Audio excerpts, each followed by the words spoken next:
Hello, everybody, and welcome to the Open Door with me, Mickey. Well, Holy Week is here. Lent has gone by so incredibly fast, at least for me.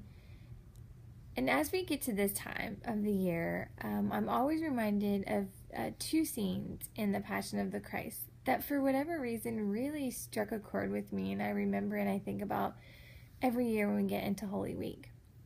And the very first scene that of the whole movie is the agony in the garden. And the first time I saw the movie, it awakened in me the fact that Jesus actually was really human. And for some reason, it never really dawned on me before. I mean, I always knew it, that Christ was human and divine, but really kind of getting insight into his humanity and how he suffered and emotionally and feeling abandoned by his friends who fell asleep in his darkest hour. He's praying to God, Lord, let this cup pass by me. But he finishes that prayer with, Lord, but not my will, but yours be done. And all of this is happening while he is sweating drops of blood because the anxiety or the pain, the knowing what's going to happen is so intense. And I can't even imagine. I think the first time I ever saw that scene,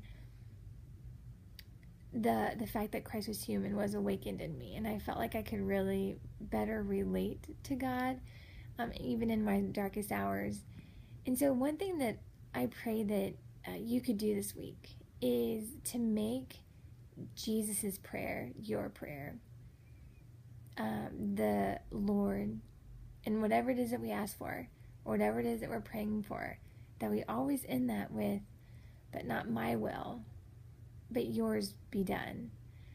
I am confident that every single person, our lives, our relationships with God and others would be significantly different and better if our only desire was to desire what God desires for us.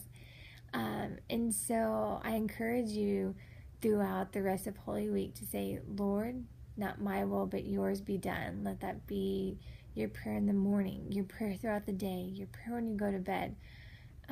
Because I do think that it really can bring us into a perspective of total trusting in God's divine providence, knowing that He is God and we are not, and that His plans, even if they're difficult, are far greater for our spiritual growth than we could have imagined. And the second scene that really gets my attention is the moment when Christ is handed his cross.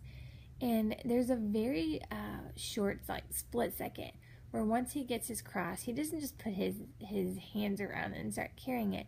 He lays his head on it. And it really is like a second long. But almost as if hugging it and embracing it, okay, this is what God is going to use to redeem humanity. And so he embraces his cross.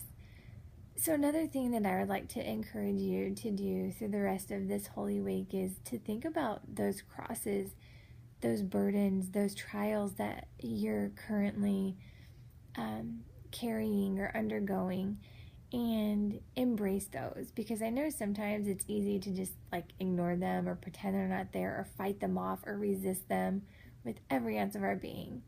But I encourage you to embrace those, and even if it's hard and we suffer and experience pain, know that this might be the cross, or these are the crosses or the burdens that Christ is going to use to purify your soul and to redeem you.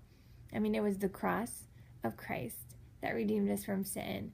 And so our own personal crosses and burdens, God can use that for our redemption, for our continued sanctification. So as we near the end of Holy Week and before we celebrate the glorious resurrection of Christ on Easter, I encourage you to every day pray, Lord, not my will, but yours be done. And whatever burden or cross or pain or suffering that you are experiencing, embrace that, and and trust that God is going to sanctify you and redeem you through that. So have a great rest of your Holy Week. May it be spiritually fruitful. And I will see you next week when we can celebrate the resurrection of Christ together. So take care and God bless.